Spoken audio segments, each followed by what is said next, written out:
gidan sarauta Jamilun GIDA and Balaraba. Mashadda Global Resources Nigeria Limited returns with a storm. Matan gida. Fiye da rabin masu juya ƙasar nan in iska ne. Mu muke sauke musu tension a lokacin da suka yi cacan baki da junansu. Ko dai a harkar siyasar su ko kuma a harkar matsalolinsu. Masu juya rayuwarku a gurin aiki, mu ne nan muke juya rayuwarsu a gurin bariki. Ke hal alfahari kike da bariki? Sosai kuwa baba. Baba wa'inda kuke gani kuke zubewa a ƙasa. To mu idan suka gan mu su suke zube mana a ƙasa. Sallallahu alaihi wa sallam. Salamu alaikum. Ke, dan Allah, kar ki dauka mu wayar Allah. Amina sallah fa kake. Hello? Ga nan zuwa. A'a. Amina sallah fa. Idan na ji can za mu haɗa jam'i da shi. Batun kai na asibiti ba. Ki ɗauki drug dan Allah. Gaida Mamadu. Malle ina wuni. Kai, dakata. Ina za ka je? Mama ban gane na za mu je ba. Ba da ikon ɗauko wanda nake so na kawo cikin gidan ubana? Idan gidan ubanka ne gidan magajiya ne?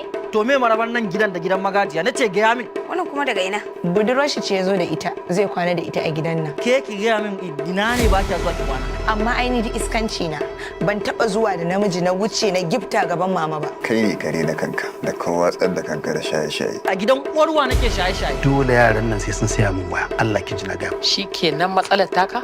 Ke, daga da kike?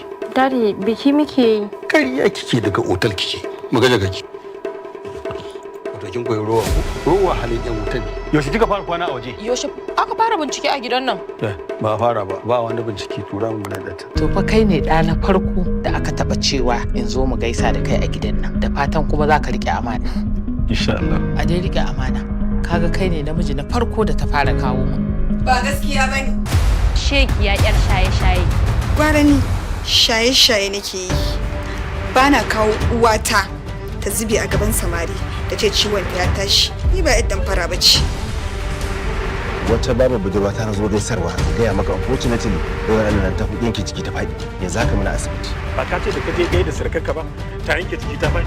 Ashe ba ki da mutunci mu kika tsinka kika wulakanta a gaban bako? Ba uban me za a yi min? Ku dinga haɗa kai da ƙara uwa kuna damfarar mutane. Ubanki muka damfara? To ke ba gane damfara ba da akan abin da kike yi?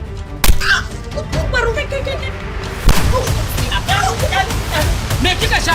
Me kika sha? Wani bala'i kika ɗauko kika zo? Ta zo har ɗakina, har gaban ɗina, ta gaura min ma, ta mushe ni, amma fa tambaya kike min da shako.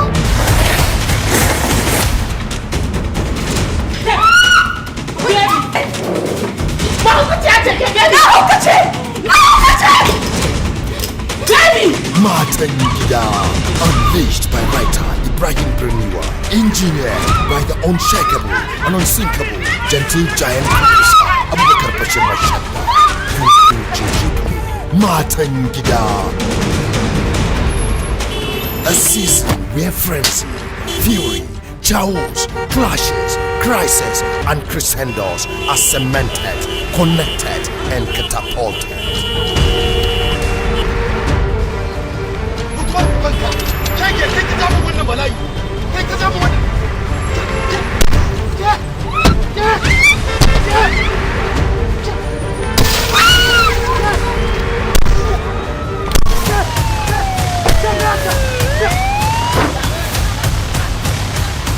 Alhamdulillah, ga tsinanne da ta sace min mota. Billahi wal azim sai kin yi birsa. Ki daina ma wani waje daga nan sai cikin motar 'yan sanda sai police station.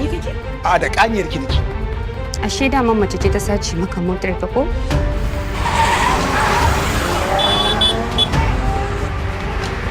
Kamar yaya? Hey look, har ka gaya min magana da Allah. Ka fita daga gidan nan. Wallahi idan ba haka ba zan fitan maka da jini. Ki yi mu'amala da mutum sannan ki yi masa bidiyo. Ranka ya daɗe shekara ta 17 a lokacin da na wannan bidiyon.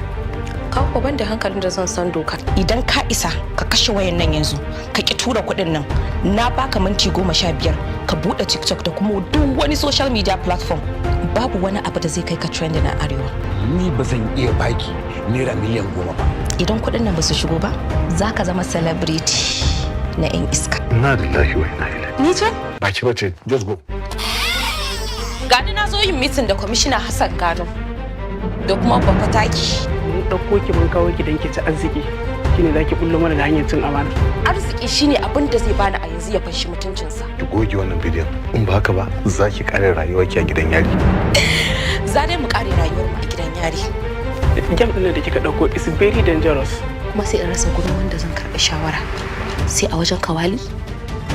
Kimar ka da kwarjininka da kuma siyasarka duk suna hannuna.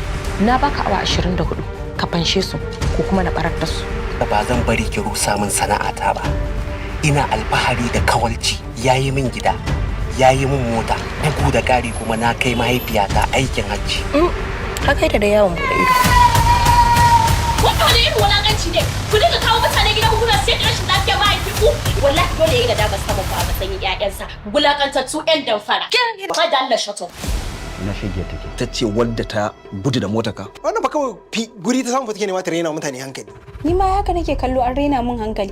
Kyakkyawar hujja kawai nake nema da za ta daure ki. Ko ba za a taɓa samun ta a kaina ba. Tatsi dukkanin wani bayanai da ya kamata ku tatsa daga gare shi. Ku kashe shi.